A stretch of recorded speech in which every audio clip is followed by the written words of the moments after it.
Hello, welcome back to the channel. It's me, Emmy the Cat Lady, and you join me here at the ruins of Boulder City in Fallout New Vegas because we are talking about the birds of Fallout today. So 3 birds that we're going to kind of go through, and we're starting with the ravens, so you can probably see this little guy in the distance. I can't get too close because even with all AI turned off, they still fly away. Is trying to figure out how to get one on screen for you guys without triggering them to fly away, because if they detect you then they will just take off. I even tried spawning one in with a console inside a building and it flew through the walls. So yeah, apparently the ravens of Fallout New Vegas defy the laws of physics. But anyway, we're here, there's one here, so they're quite a common sight around the wasteland. They show up in quite a few places. You often see them around Wolfhorn Ranch, you see them around here at Boulder City as well. And they're one of the largest kind of members of the Corvid family, and they're part of a much larger group of birds which are known as passerine birds. Sometimes these are known as perching birds or sparrow-like, so they are birds that have anisodactyl feet, which means that the way their toes are arranged is they've got 3 toes at the front and then 1 toe that's pointing backwards, which allows them to perch on various surfaces and things.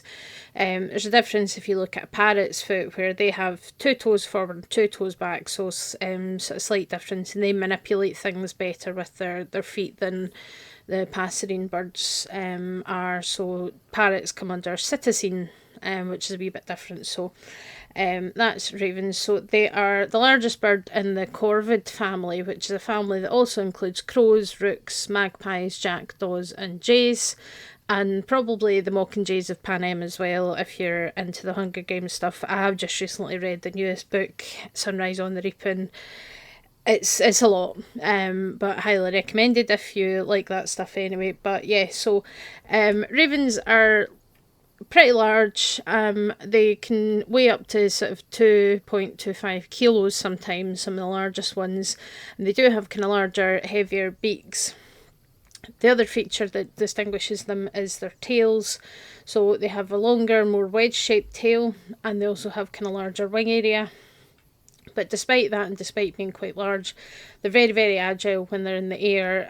They can sort of turn and they can keep up with most other bird species quite well. Their voices are deeper and more croaky than crows and quite distinctive, but they are also capable mimics, and they can emulate other bird calls and other animals and even human speech. And you do occasionally get white ones or leucistic ones which have it's not albinism, but they don't have the pigmentation. And there was one which interestingly recently showed up in Anchorage, Alaska, and it was spotted around Anchorage from the October 2023 up till April 2024. Became a bit of a local celebrity, had a Facebook group that was posting pictures and sightings, and it was apparently a bit of a prankster as well.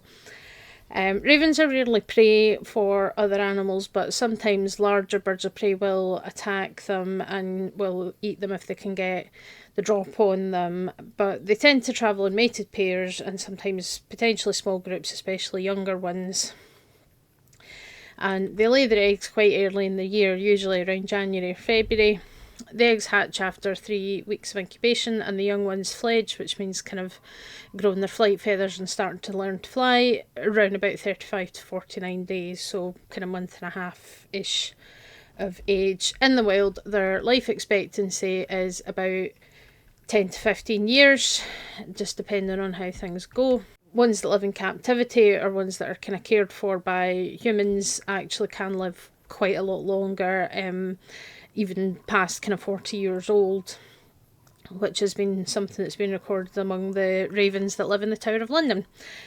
So they are omnivores and opportunistic scavengers, so they'll eat carrion, they'll eat insects, grains, berries, fruit, all kinds of things, so whatever they can really find. The most interesting thing about ravens and about the Corvid family as a whole is that they're extremely intelligent birds. They have problem solving skills, they are very good at imitation, and they have demonstrated insight. So they really do have a good understanding of things, and they're really good at solving puzzles, and they've been studied quite extensively by researchers looking into the behaviour and the level of intelligence that they have. One thing that ravens have been shown to demonstrate is displacement, which means the ability to communicate about things that are not in the here and now, so something that's far away or something that's happened in the past. Like my Uncle Jim's gone to the shop kind of thing. And that's something that is only seen in 4 species: ravens, bees, ants and humans. So that's something that's very kind of distinctive that they have, and they have this ability to kind of communicate about things that aren't right immediately in front of them, whereas a lot of animals tend to kind of ascribe to the out of sight, out of mind kind of thing, and they forget about things kind of immediately, which is kind of why if you come home from work and find that your cat's peed on the floor, there's no point in punishing them at that point because they've already forgot about it. But ravens have this ability to kind of remember stuff and remember where things are, and we know that bees do. They have their little dance so they can tell the other bees where the good flowers are. So really quite an interesting thing. They also do teach and learn from each other. It does seem that certain things, like certain strategies and things, have been passed down, that older ravens have actually taught things to younger ones. They can also intentionally deceive other ravens. It's really fascinating. They've got this concept of fair and unfair trade, and they've been shown preference for researchers who give them a fair deal, so they get a reward that they feel is adequate for whatever task they've been given, versus a researcher who gives them a reward that they don't feel is adequate. So they do have this sense of fairness, which is really interesting, and they'll even refuse to work with other ravens that cheat in group projects.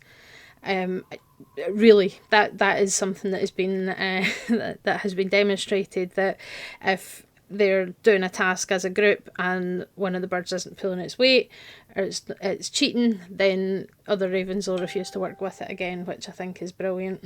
They do also like to collect shiny things, something that magpies are possibly more known for, but it does seem to be a feature among most of the corvid family that they like to take shiny things and take them back to their nests and show them off, or it could also be just out of kind of curiosity and, oh, this looks interesting, so I'm going to keep it. They have even been recorded and observed playing and things, so there's I do remember seeing a video of it, of them sliding down snowbanks, which just appears to be for the fun of it, and they can also learn to speak, so their mimicry is so good that they can actually mimic human speech. So if you really, really want to, you could teach a raven to say nevermore, if you happen to be an Edgar Allan Poe fan. So, that's something that that could possibly be done, because they do have this level of intelligence, and I think it is really, really fascinating that these birds are just so smart. In terms of human culture, ravens are often considered a bad omen, an omen of death or evil in some places, but they do show up in a lot of kind of mythology and different sort of religions and things like that. So particularly Odin of Norse mythology has 2 ravens called Hugin and Munin, which means thought and memory, and they report on what's going on in Midgard, which is obviously the human world. So that's kind of, they're quite a common feature in a representation of Odin. They're also associated with the Irish goddess Morrigan and the Welsh god Bran the Blessed. There was a popular belief in the Victorian era that England could never fall to a foreign invader as long as there were ravens in the Tower of London. So there is actually a team of the Beefeaters that work at the Tower of London, and they're led by the Raven Master, and they care for the ravens that live in the Tower of London. So it is literally a job you can have, to be the Raven Master of the Tower of London, which I think is really, really fun.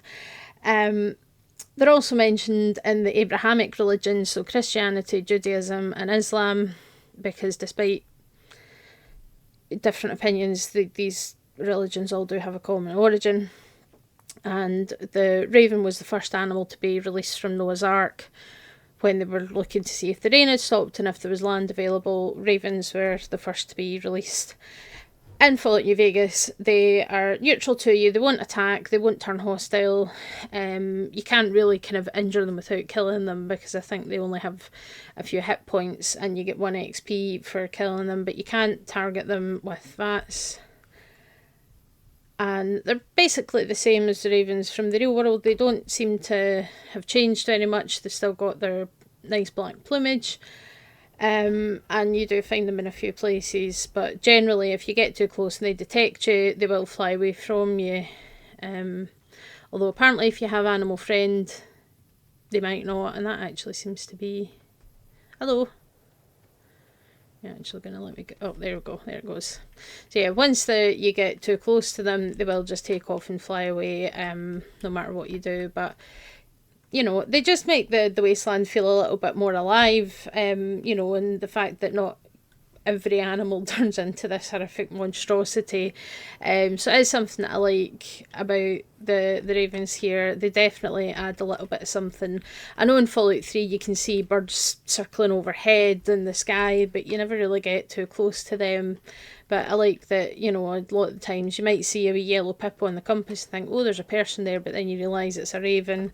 And I say it just brings the wasteland to life a little bit more. You know, that life finds a way. We're going to kind of continue to survive, and not just humans that are going to continue to survive despite the end of the world, but other species are as well. So I really like that. But next up is a related species, the crows. So what we're going to do is we're going to travel east over to the Commonwealth to talk about the crows. So I will see you shortly. There we go. Welcome to the Commonwealth. So you join me here just outside the entrance to Vault 111. So you see them right at the beginning of the game. As soon as you come out of the vault, you'll find some crows hanging about. So we've got one up on these like shipping crates, one up in the tree, and then there was another one over there somewhere. So they do hang about and they fly about, and then they kind of sit and perch on things to look at you. They do sometimes get stuck on the scenery, but there's more of them coming in. So crows, you find them all over the place, and they do behave a lot like the ravens that you see in Fallout New Vegas, and they do also look a lot like their real world counterparts. So they are kind of smaller than ravens tend to be, but they have kind of black plumage. It has a little bit of iridescence to it actually, when you see them up close, and they show fairly normal kind of bird behaviour to a degree actually in Fallout 4. As long as you keep their distance, they'll kind of hover around, which I think is really interesting.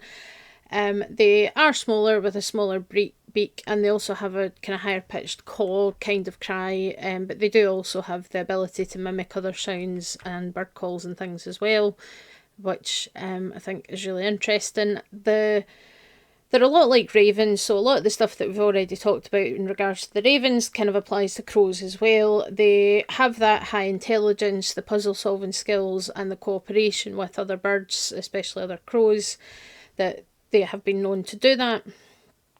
And they have been known to use tools. They've been known to modify tools to their own devices.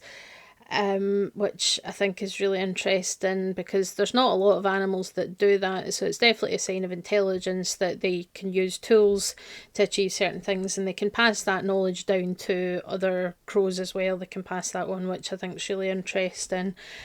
They are very cunning and very inquisitive, and they can recognise and remember people as well. So whether you like birds or not, it does pay to be nice to the local crows and ravens, because they will remember your face, and if you're not nice to them, they might get revenge on you. So something to kind of say. But the opposite's also true. If you feed them regularly and you care for them, they actually tend to bring gifts to people to say thanks, and this is something that has been observed in the crows before, that some people they'll feed them, and then the crows bring them little gifts, the shiny things that they found that they liked, all kinds of things.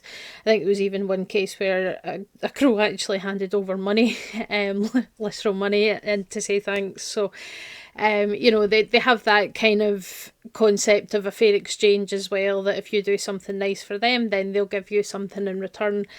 Absolutely fascinating stuff. I really like the Corvid family birds. I think they're really, really interesting.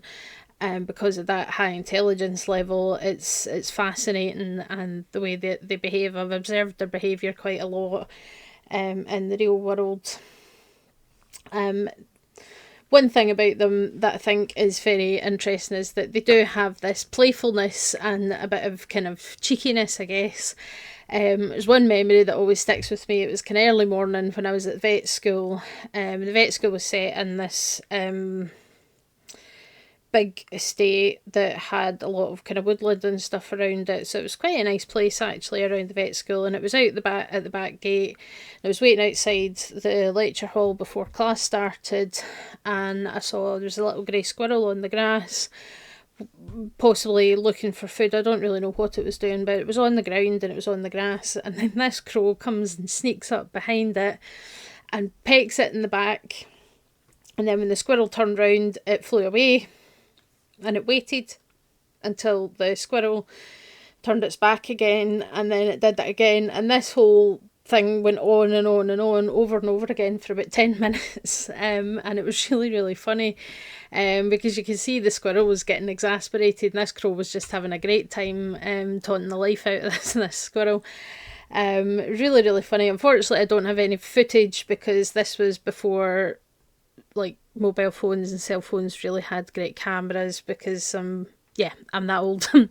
This was before really good cameras, so I don't have any footage of it, but it was hilarious. It was so funny to see. Interestingly, the crows here in Fallout 4 are unaffected by radiation. They look like what you'd expect a crow to look like, and the reason for that is because they're synths. Synth crows that basically act as flying cameras and spies on the surface for the Institute, which is known in the game as the Watcher Initiative. I think there's some cut content from the Institute that kind of mentions it in more detail. But that's what they are. They're synths, they're not real. They're fake crows that are used to spy on the surface. And because you often do see them around plot critical locations, like obviously right here, this is where you begin the game after the sort of tutorial in the vault, where you leave the vault and you're in the wasteland, and the first thing you're going to see is that there's a bunch of crows hanging around. So to me, this seems like this is what Father/Sean is using to keep an eye on you, because he does state that he let you out of your pod in the vault because he was curious to see what you would do and what would happen. But he has been spying on you the whole way, because the crows are everywhere, so followed your every move. So he knows when you left the vault, he knows where you went, and he knows what you were doing, which is definitely creepy. And you can shoot them, although just like the ravens, they don't show up in vats or anything, so you have to aim manually. But there's not really any benefit to doing that, especially because the Institute can just make more of them whenever they like. Unless, on this save file where the Institute does not exist anymore. So, it's interesting. And some other people do seem to be aware of this, that you've got these synth crows. Ronnie Shaw mentions them, that she's seeing more of them around the castle, and that makes her think that the Institute might be preparing to attack the Minutemen at the castle. That, I think, happens, that conversation, if you're doing the kind of Minuteman version of the ending.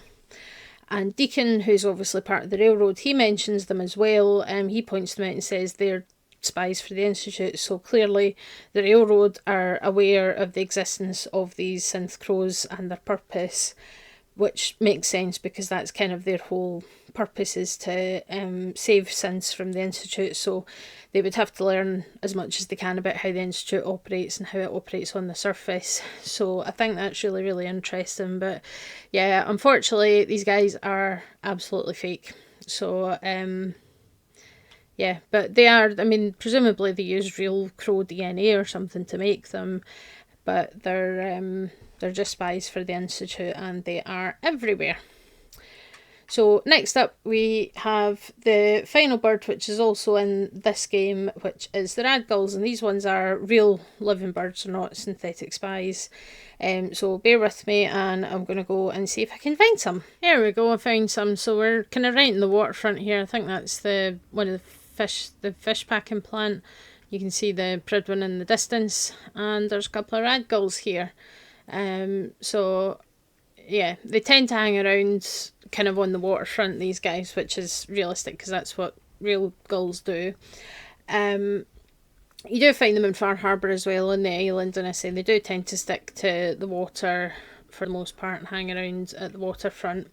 They do tend to live in large colonies. You can see there's kind of a handful of them because we've got 2 in that tree. There's 2 more, and they're perching here on this kind of railing. So they are kind of large seabirds, normally kind of grey or white with black markings depending on the exact species, because there's quite a few different species of gulls in different parts of the world. They are primarily carnivores, so they tend to eat fish and meat if they can get hold of it, but they are also infamous for being opportunistic scavengers, raiding bins and things like that, and also very bold food thieves. So I think it's the same in other places, but certainly here in Britain, they're notorious for stealing food out of people's hands in seaside towns and things. And it turns out, this is something that I learned while researching for this video, that there is actually a term for animals that steal food from humans to live like that, and it's called kleptoparasitism, which I think is a brilliant word that means thieving parasites. So that's word that's used to describe gulls, because they are certainly the ones in the seaside and things. They're so bold and so unafraid of humans that they will just fly up and grab stuff out of your hands, which is lovely. So they do live in quite large colonies, and they have a complex social structure because of the number of birds that are in a colony. They do also have quite a bit of intelligence. I know in Finding Nemo they were played as being really stupid, but they are actually quite intelligent.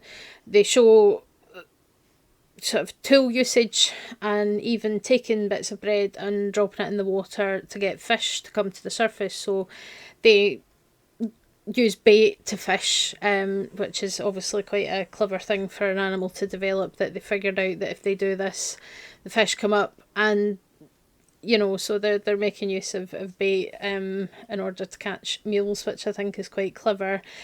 They do, because they tend to be in groups, if there's a predator or an intruder to their space that they're not happy with, they will exhibit mobbing behaviour, where a whole bunch of them will gang up on the intruder to drive them off. And they've also adapted well to living in human society. They go where the food is, so I say around seasides where people are getting, ice cream and all kinds of food that they're walking about with, or they're sitting on the beach with. And I've seen them a lot. My previous job, I was based inside a kind of retail park, which is what the Americans would call like a strip mall. So the vet practice was inside a pet store, and we were, within that we operated, and we had a McDonald's and a KFC. So a lot of seagulls would be hanging around the car park, because a lot of people would go through the drive-through and then sit in their cars to eat their food. This seems to be a thing. I don't know if that's just something that happens here. My ex was one for doing that kind of thing, which I never really liked doing. I preferred to just get the food and take it home to eat it if I wasn't sitting in at the restaurant. But that was something that a lot of people did, and they would throw food, they would throw fries out the window for the gulls and things like that. So there was always loads of them hanging around, and showing their artistic expression all over my car. So same thing in the schools. Certainly the schools that I went to, they would all be hanging around on the roof of the school waiting for lunchtime to be over, so that when all the kids went back inside, they could raid the bins and pick up all the stuff that had been dropped on the ground during the lunch break. So they know what they're doing. And they are, they're not the easiest birds to handle. If you do have to ever pick one up, you need to be very careful with their beaks because they're very, very sharp and very powerful. They can give you a really nasty bite. I have had to deal with a few in my career, and they're definitely quite challenging birds to handle and to examine safely because they will use their beaks against you, and they are really, really sharp. I've been bitten through a towel by one, and it was really, really painful. So yeah, they're not easy birds to handle. And Fallout, I don't know how close I'll be able to get to them.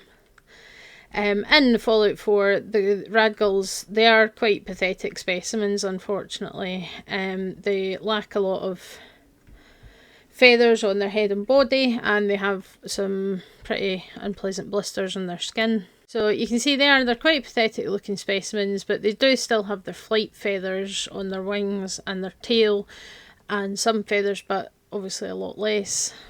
I don't know how close I can get before they fly off. But they have all these kind of blisters and things as well.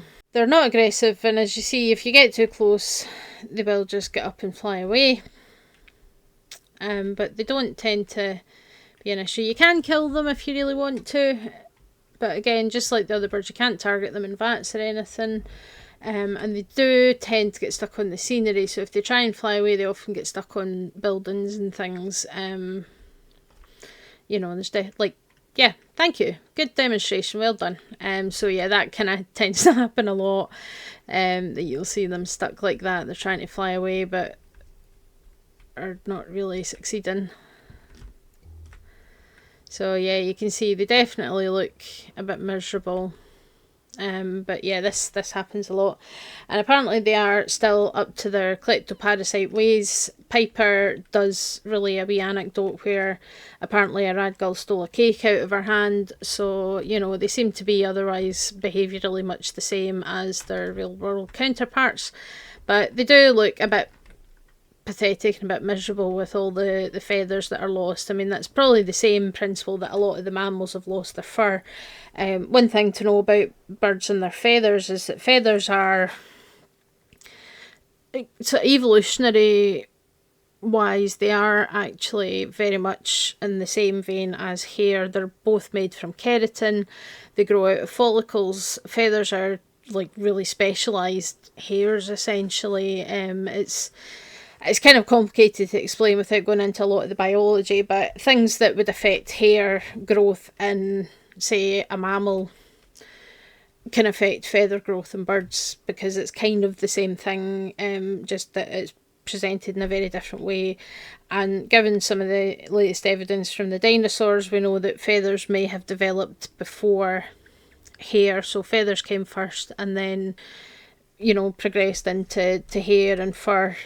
For different reasons throughout evolution, so something to kind of bear in mind. So it makes sense. We see that with the mammals, that a lot of them lose hair and then they get these horrible blisters on their skin from the radiation, and a similar thing seems to happen to these guys, which is a bit of a shame. But you know what, this it's the way it goes sometimes. This is the problem when you live in a